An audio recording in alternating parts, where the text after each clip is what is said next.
तो आज हम लोग जानने वाले हैं हिंदी व्याकरण से संबंधित महत्वपूर्ण प्रश्नों के बारे में।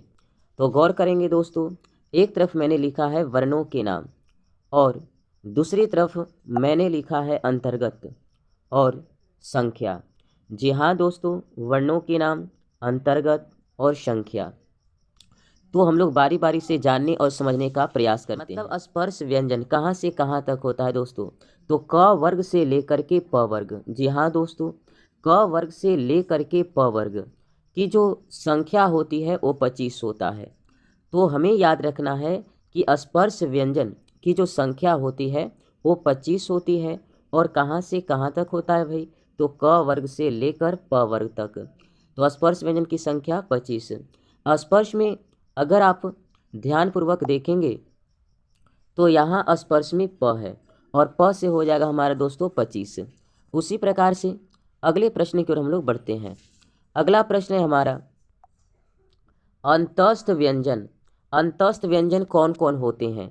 तो याद रखना है य, र, ल, व। य, र, ल, व इन सभी वर्णों को अंतस्थ व्यंजन कहते हैं। और अंतस्थ व्यंजन की जो संख्या होती है दोस्तों वो होता है 4। कितना होता है दोस्तों? 4 होता है। तो अंतस्थ व्यंजन की संख्या 4 होती है। अंतस्थ व्यंजन य, र, ल, व होते हैं। अगले प्रश्न की ओर हम लोग बढ़ते हैं कि ऊष्म व्यंजन। ऊष्म व्यंजन कौन कौन होते हैं? तो याद रखना है तलावी श, मूर्धन्य श, दंती श और ह। इन चारों वर्णों को ऊष्म व्यंजन कहते हैं। और ऊष्म व्यंजन की संख्या भी कितना होता है दोस्तों? तो 4 होता है। ऊष्म व्यंजन की संख्या 4 होता है। और ऊष्म व्यंजन कौन कौन होते हैं? तो तलावी स, मूर्धन्य स, दंती स, ह होता है। अगले संयुक्त व्यंजन। संयुक्त व्यंजन कौन कौन होते हैं? तो याद रखना है छ, त्र, ज्ञ और स्र। छ, त्र, ज्ञ, स्र को संयुक्त व्यंजन कहते हैं। और संयुक्त व्यंजन की जो संख्या होती है वो 4 होती है। कितनी होती है दोस्तों? तो 4 होती है। हम लोग बढ़ते हैं। इससे पहले मैं बता दूं दोस्तों, चाहे आप 9th में पढ़ते हो, चाहे आप मैट्रिक बोर्ड की परीक्षा देने वाले हैं, इनसे संबंधित प्रश्न आते हैं तो इसको हमें याद रखना है और अच्छी प्रकार से समझने और जानने का प्रयास करना है। जी हाँ दोस्तों, अगले प्रश्न की ओर हम लोग बढ़ते हैं। अगला प्रश्न है हमारा द्विगुण व्यंजन। द्विगुण व्यंजन। द्विगुण व्यंजन कौन कौन होते हैं दोस्तों? तो ड और ढ। ड और ढ को द्विगुण व्यंजन कहा जाता है। ड और ढ को कौन से व्यंजन कहते हैं दोस्तों? द्विगुण व्यंजन। और द्विगुण व्यंजन की संख्या कितनी होती है? तो 2 होती है। जी हाँ दोस्तों, 2 होती है। द्वि अर्थात 2। तो द्विगुण व्यंजन की संख्या 2 होती है। अगले प्रश्न पर हम लोग बढ़ते हैं। आयो गवाह कौन कौन होते हैं? तो ध्यान दीजिए दोस्तों, एक होता है अन्न। अन्न को बोलते हैं अनुस्वार। और एक होता है हमारा अह, इसको बोलते हैं विसर्ग।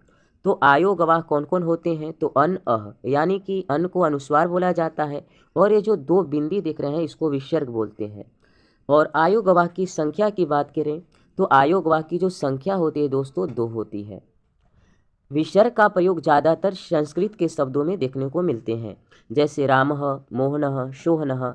इस प्रकार के शब्दों में आप देखेंगे कि संस्कृत में इसका प्रयोग ज़्यादातर मिलते हैं। तो आयोगवाह की संख्या 2 होती है। अगले प्रश्न की ओर हम लोग बढ़ते हैं। अगला प्रश्न है हमारा पंचमाक्षर। पंचमाक्षर कौन कौन होते हैं? तो जी दोस्तों, पंचमाक्षर का मतलब होता है प्रत्येक वर्ग का 5वां अक्षर। प्रत्येक वर्ग के 5वां अक्षर को पंचमाक्षर बोलते हैं। पंचमाक्षर की अगर बात करें तो अंग हो गया, य हो गया, म हो गया, न हो गया और य, मंग एक टवर्गिना। तो इन सभी को पंचमाक्षर बोला जाता है। तो अगर कोई पूछे कि पंचमाक्षर की संख्या कितनी होता है भाई, तो आप काउंट करेंगे तो 5। पंचमाक्षर की संख्या 5 होती है। आयोगवाह की संख्या 2 होती है। अगले प्रश्न को अगला प्रश्न है हमारा स्वर वर्ण। स्वर वर्ण की संख्या कितनी होती है और कौन कौन?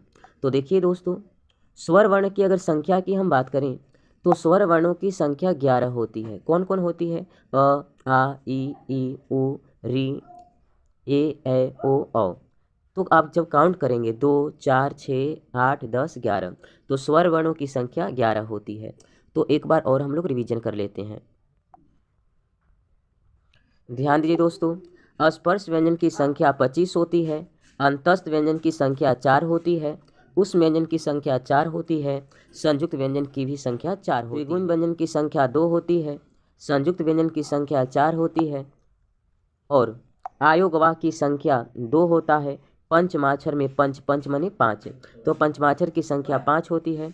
और स्वर वर्णों की संख्या तो आप लोग जानते ही हैं, तो याद रखना है स्वर वर्णों की संख्या 11 होती है। तो इस प्रकार से हम लोगों ने हिंदी व्याकरण से संबंधित महत्वपूर्ण प्रश्नों के बारे में विचार किए। यदि आप सभी को हमारा वीडियो अच्छा लगा होगा तो लाइक करें, चैनल को सब्सक्राइब करें। अगले वीडियो मैं किस टॉपिक पर बनाऊं इसके लिए अवश्य कमेंट करें। जी हाँ दोस्तों, लेकिन आप लोग से यह सवाल है दोस्तों, की संख्या कितनी होती है?